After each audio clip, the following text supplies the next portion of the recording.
Hello students. In the last class we have seen source free response of RC circuit and source free response of your RL circuit. So we have seen two graphs also in the source free response of your RL and source free response of your RC circuit. So we got exponentially decreasing graphs. Like we got a graph of like this. One is with, that is your VC versus T, and we have drawn one more graph with IL versus T. And we got two graphs like exponentially decreasing graphs. We got something like exponentially decreasing graphs we got. These exponentially decreasing graphs indicate, so what is the VC here? Something that we got VC is equal to V into e power minus T by tau. And here we got IL is equal to I into e power minus T by tau. This is nothing but your complementary function. This indicates your complementary function of your first order differential equation. And this graph indicated how the capacitor or your inductor, this is your capacitor, and your inductor discharges, how it discharges their energy. So these two examples for your source free circuit. In the source free circuit or in the source free response, initially the source is connected to your elements, that is to your capacitor or inductor, and at t equal to 0 it is disconnected. But in the forced response, here you are going to have opposite action. So what is the forced response and what is the use of forced response? In the forced response, we are going to see how capacitor or inductor gets charges, how they are going to charge, what is the behavior of charging, whether it linearly charges or exponentially charges. So what type of charging behavior we are going to see in the forced response of RC circuit. So have you observed?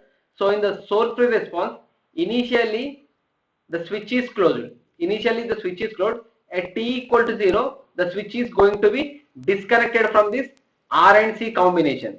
In this we have seen in the last class. But in this forced response, initially it is not connected. Initially it is in the open position. It means that initially this voltage source is not connected to this resistor and your capacitor. This voltage source is not connected to resistor and capacitor. At t equal to 0, switch is going to be closed. If switch is closed, what happens? This voltage source is get contact with this resistor and your capacitor. Now we are going to see, in this session we are going to see what happens, how this capacitor gets charges when the switch is closed at t equal to 0. When switch is closed at t equal to 0, then the circuit becomes like this. Now the circuit here actually you are having open, but when t equal to 0, here you are going to have a switch is closed. Here you have a switch is closed. So this is your when t equal to, this is a figure, this is a circuit at t equal to 0 minus, this is a circuit at t equal to 0 plus, and at t equal to 0 minus, this resistor and capacitors are not connected to this voltage source, and let us assume that this capacitor is not having any initial voltage in it. So if it is not having any initial voltage and if it is not connected to the any voltage source, then at t equal to 0, the voltage across the capacitor VC at 0 minus, it becomes your 0 volts. VC at 0 minus is equal to 0. This is at t equal to 0. T equal to 0 minus is nothing but just before operating a switch. Just before operating the switch, we have assumed that initially this capacitor is not having any voltage, and at t equal to 0, the switch is going to be connected with this voltage, and then only it starts charging. So at Vc equal to 0 minus, the voltage is 0, and this is a circuit at t equal to 0 plus, that is the switch is closed. So at t equal to 0 plus, what will be the value of voltage, that is voltage across the capacitor? the voltage across the capacitor, it remains 0. Why?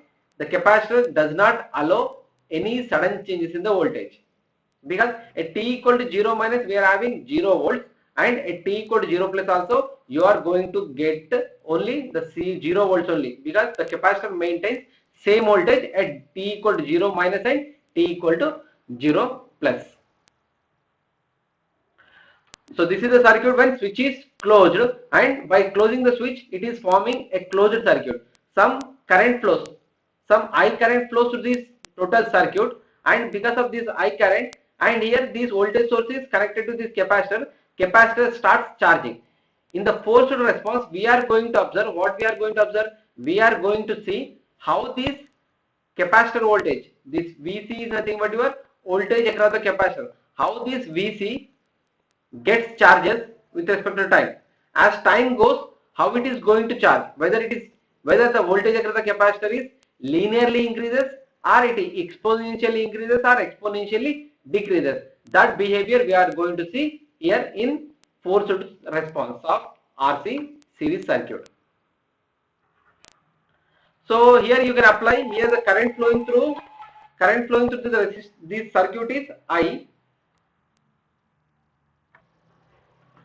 So just apply KVL to this circuit.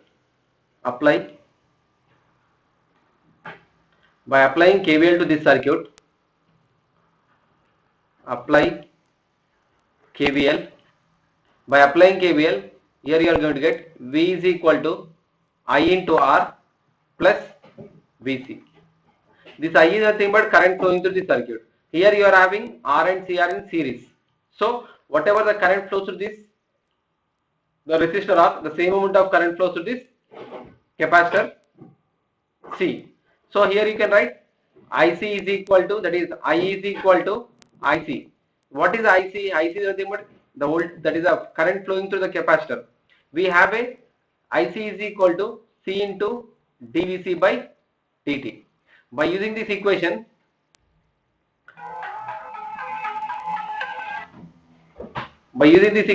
here you can substitute V is equal to C into d Vc by dt plus, so here you are having R, C into dVc by dt into R plus Vc. So this can be written as V is equal to RC d Vc by dt plus Vc.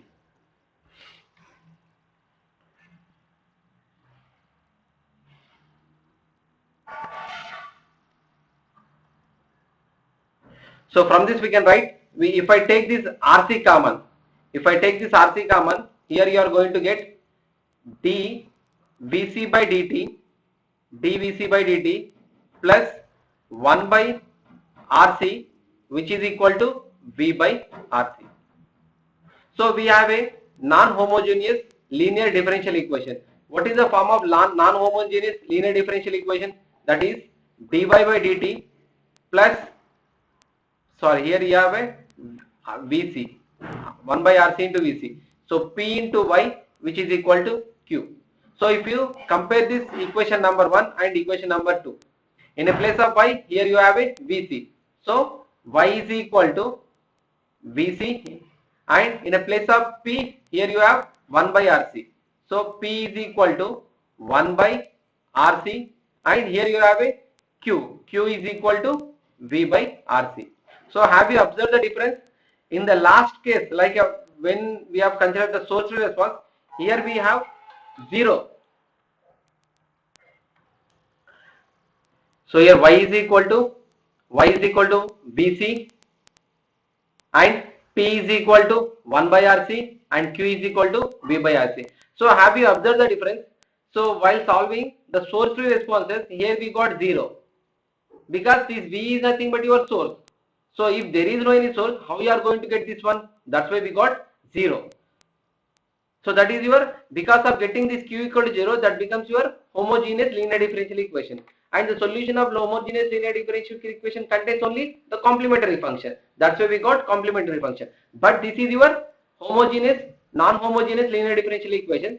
For this, the general solution contains particular integral and your complementary function. So now we are going to find what is the particular integral and what is the complementary function. This complementary function is nothing but your source free response. Already we got source free response in the previous classes. Source free response. We got source free response as something like, we got Vc is equal to V into e power minus t by tau, where tau is equal to Rc. We got tau is equal to Rc. This is your source free response. That is complementary function. Our duty is we have to find particular integral. So in this session we are going to see the particular integral. So general solution is equal to, the general solution is this combination of your particular integral and your complementary function. The complementary function is nothing but your source free response. Source free response, which we have obtained in the last session, that is your something like Vc is equal to V into e power minus t by tau. Particular integral is nothing but it is the response of the circuit at t equal to infinity. That is steady state response. The particular integral is nothing but steady state response. That is Vc at t equal to infinity. If you find the value of Vc, that is of voltage across the capacitor at t equal to infinity, that becomes your particular integral. So at t equal to infinity, this capacitor is going to act as an open circuit. So let us consider this is a circuit diagram of your, this is your V, and here you are having switches closed and your resistor, and this is your capacitor at t equal to infinity. So what is the equation for your Vc? Vc is equal to, that is current through the capacitor, Ic is equal to C into dVc by dt. If this t tends to infinity, something by infinity, that becomes your 0. If this total term is 0, becomes 0, then 0 into C, that is 0. So Ic becomes infinity, Ic becomes 0. If Ic equal to 0, it means that the capacitor acts as an open circuit. If capacitor acts as an open circuit,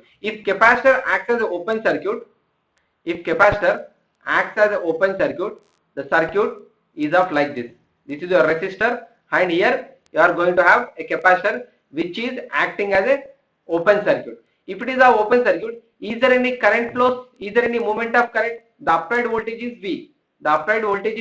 Is there any current movement in this circuit? No, because it is an open circuit. So zero amount of current flows to this resistor. So there is a zero voltage drop. The voltage drop is 0 volts. So whatever the voltage which is applied, the total amount is dropped across this open circuit. That is your Vc is equal to V. So at t equal to infinity, what will be the value of your Vc? Vc is equal to your applied voltage. So Vc we got here, particular integral is nothing but your V. Now substitute your Pi and Cf in general solution. By substituting this, so Vc is equal to particular integral plus complementary function.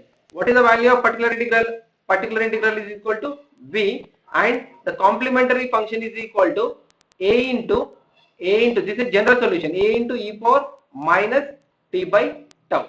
So Vc is equal to V plus a into e power minus t by tau. But if you want to get this constant value, we have to apply initial conditions. So apply initial condition to above equation. Apply initial condition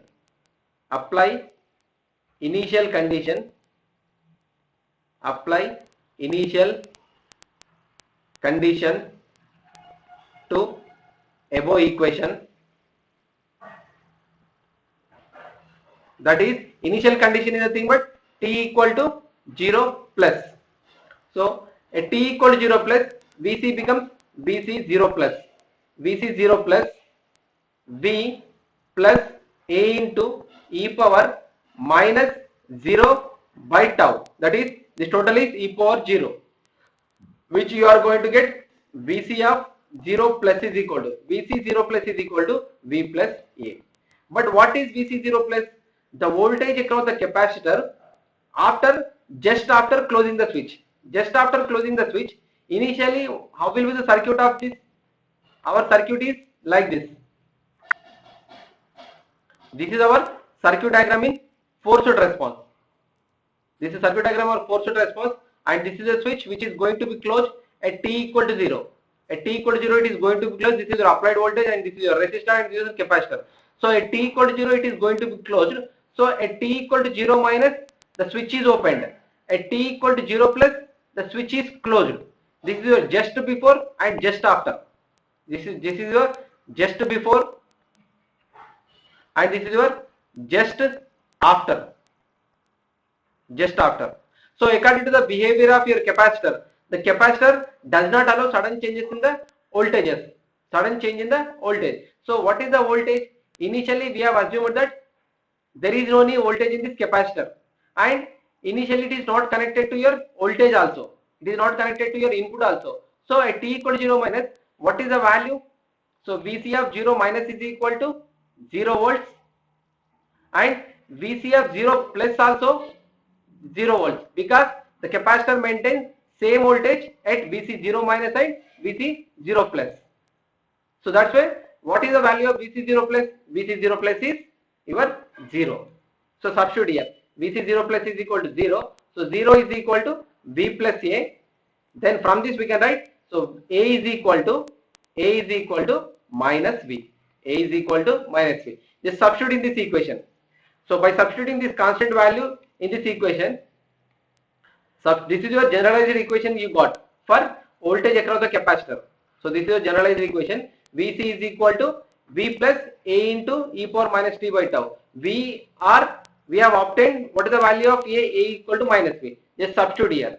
So by substituting here we are going to get Vc is equal to V minus V e power minus t by tau.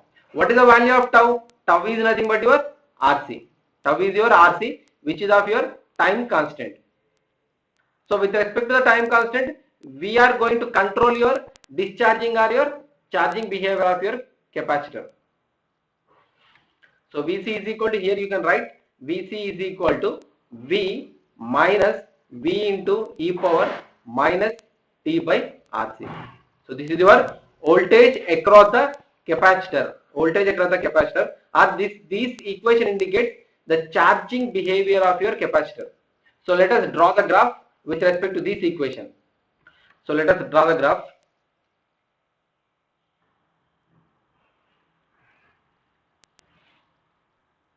So this is the graph between your Vc versus, this is the graph between Vc versus t. So at t equal to 0,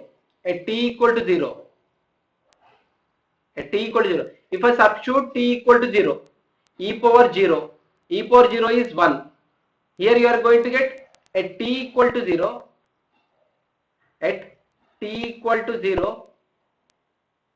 Vc becomes, Vc is equal to V minus e power 0 is V minus V, e power 0 is 1. So V minus V is equal to 0. So it means that at t equal to 0, what is the value of voltage of the capacitor? That is 0. So it starts from this point. So this is your starting point. Then at t is equal to tau. That is your time constant. At t equal to tau, the Vc becomes, by substituting t equal to tau, that is of tau is nothing but your RC, e power minus 1, V minus e power minus 1. That you are going to, if you simplify this, you are going to get 0.63 volts, 0.63 V. That is your 0.63 V. V is your input voltage, 0.63 V. At t equal to 2 tau, this Vc is equal to 0.865 V. at t equal to 3 tau, at t equal to 3 tau, the voltage across the capacitor becomes 0.95 V. This is not a voltage. This is your applied input. This is not a unit for V voltage. This is your input voltage. And at t equal to 4 tau, at t equal to 4 tau, that is Vc is equal to 0.982, 0.982, and your applied voltage, that is V. At t equal to 5 tau, at t equal to 5 tau, Vc is equal to 0.993, 0.993 volts, which is approximately equal to your V, which is approximately equal to your applied input voltage. It means that at t equal to 5 tau, the voltage across the capacitor reaches to the maximum value of your input voltage. It means that it linearly, it exponentially increases. So by considering these values, if you draw the graph, the graph will be of like this. The graph will be like this. So if you point, if you make the note a point, so this is the value you can consider at t is equal to 1 tau.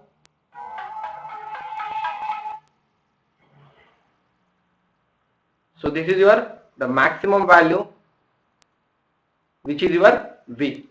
This is the maximum value, which is your V. This is the value at 2 tau. This is a value at 3 tau. This is a value at 4 tau. This is a value at 5 tau. So at 5 tau, the voltage across the capacitor reached to the maximum input voltage. So Vc is equal to, so from this figure we can say that Vc is equal to V minus V into e power minus t by tau. This graph indicates the voltage across the capacitor exponentially increases. The voltage across the capacitor exponentially increases. That is of the charging. The charging behavior, the time to take the charging for your capacitor depends upon your time constant. If the time constant is less, then it takes it sharply, like the exponential curve is very sharp. So if you consider at 2 tau only, if it is reaches to at 2 tau only, it reaches to your maximum value, then how will be the curve? So this is the curve. So at 2 tau only, if it would be reaches to your the maximum value of your voltage V, it means that it is taking less time to charge. So in our real time, we expect for our any battery less time to charge and more time to discharge. That is the unique behavior we expect from any device. So we have to control this time constant by using your R and C values to get a less time to charge the battery. Thank you.